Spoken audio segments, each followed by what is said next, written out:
Ha iniziato come cavaliere, ha fatto la gavetta a Londra come groom, ma ora è considerato l'enciclopedia dell'equitazione italiana.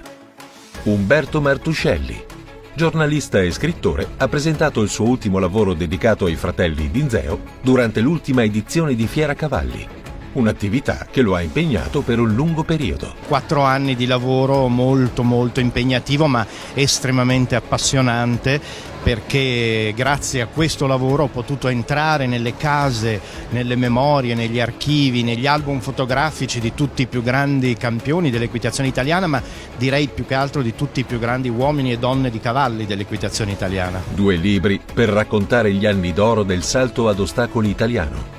Un primo volume per ricostruire la carriera dei fratelli invincibili dell'equitazione italiana attraverso una straordinaria raccolta fotografica, ed un secondo libro per raccontare la vita sportiva e personale di Piero e Raimondo, dalla loro nascita alla conquista delle medaglie olimpiche di Roma 1960. È importante perché è la memoria del nostro sport. Io nel romanzo racconto ovviamente la vita di Piero di Raimondo, ma ho contestualizzato moltissimo questo racconto proprio per collegarlo a tutto il fenomeno dello sport equestre azzurro di questi ultimi 40 anni, perché si parla di 40 anni di equitazione. Piero e Raimondo Dinzeo sono stati il simbolo dello sport equestre italiano.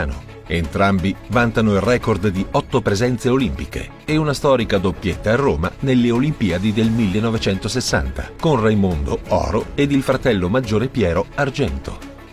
In questi libri si potranno riscoprire 2 campioni assoluti dello sport italiano, attraverso le vicende ed i successi agonistici che a 50 anni di distanza possono essere ancora d'esempio per le generazioni future di cavalieri ed amazzoni.